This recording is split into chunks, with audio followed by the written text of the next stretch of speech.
Welcome back. COVID. There is one piece of your heart that we need to keep watch for this month especially. September is Aortic Aneurysm Awareness Month, and to explain how important this really is, we have Dr. Eric Roselli from the Cleveland Clinic joining us. What a treat it is to have you here with us, Doc. I know you're a big deal over there, so thank you for taking some time out for us. Explain what this is. We got a lot of ground to cover here.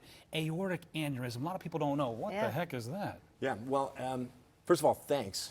It's great to have you back. Because we need to expand awareness. We need to understand this disease. So, you know, everybody knows your heart, but the way your heart works, the way it can do its job is via the aorta. It's a huge blood vessel, like I say, it's like the size of the drain pipe under your sink, and it carries all the blood from your heart throughout your body and runs through your entire torso. Wow, okay. The diseases that affect it are way more common than anybody ever really has appreciated over the last, history. But now we understand it much better. It's really kind of a silent epidemic. About 40,000 people a year die from aortic disease, and 10% of sudden deaths are attributable to aortic aneurysm or aortic dissection. So aneurysm is when the vessel sort of breaks down and stretches and expands, and that can rupture. And a dissection is when the aorta tears and kind of unravels. Those are emergencies. We want to avoid those emergencies, but you won't feel it until that's happening. So there's no really signs or symptoms to look out for. Is there a way to maybe be screened? Should all people be screened once you reach 40, 50 years old? Love that question. And is it an older person kind of thing? Is it, or No. do you see it happening in 20-year-olds? No, so just this week I operated on a couple of patients in their 20s and 30s. No kidding. Yeah, next week I have an 85-year-old on the schedule, so it can affect you at any different So age. we should all be screened for this, right? Well, sort of. Okay. So we've learned a lot more about it. So when it's the end of the aorta in your abdomen, if you have like any history of smoking regularly and you're in your 60s, you should get screened.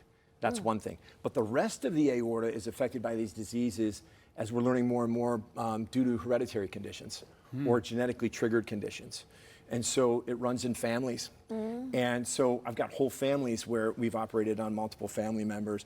Unfortunately, sometimes someone dies to bring it to attention. But now people get CAT scans for various reasons. We find dilated aortas early. We know to screen family members, and we're getting better at understanding this. And so that's this whole focus of this week. And again, thanks for this opportunity. We need people to be aware of their aorta.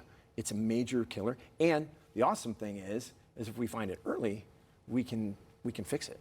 We can fix it incredibly safely. It's usually a pretty big surgery, but the risk of death is a fraction of a percent from those surgeries. And people get back to living their lives. I've got patients who run marathons afterward and do everything they want to do. So diet, you talk about a couple of risk factors, high cholesterol, high blood pressure. Talk about the risk factors and ways to avoid this. Again, we can talk about the things that you can do, and most of the time it's just what you're dealt with. You can't change your genes. But hypertension is a really big underlying thing that accelerates this genetic thing you've been given. Blood pressure. Yep. Blood pressure. So we've got to manage blood pressure. The abdominal aorta, that's smoking. Thank God people are much better about smoking less. That's for sure. But the rest of the aorta, it's really about increasing awareness. If you've had someone in your family who died suddenly at a young age, talk to your doctor about it. There might be some screening to do for your aorta, and look into it. We now identify over 40 genes that we know are associated with this. And just 20 years ago when I started, we knew of maybe 2 genes. Now we can get insurance to pay for a screening panel if it's indicated in your family history, and we can screen for over 40 genes. It'll be 50 or 60 genes in the next 10 years as we're learning more and more all the time. And incredible, and that's why we raise awareness, because we've got to find out more. The research helps, and raising money and all of that stuff really helps lead us to these. Thank you for bringing this to our attention. It's been incredible. You are awesome. Thanks for the opportunity. So you guys great. are awesome too. Thank you. Thank you, Dr. Roselli. Thank you.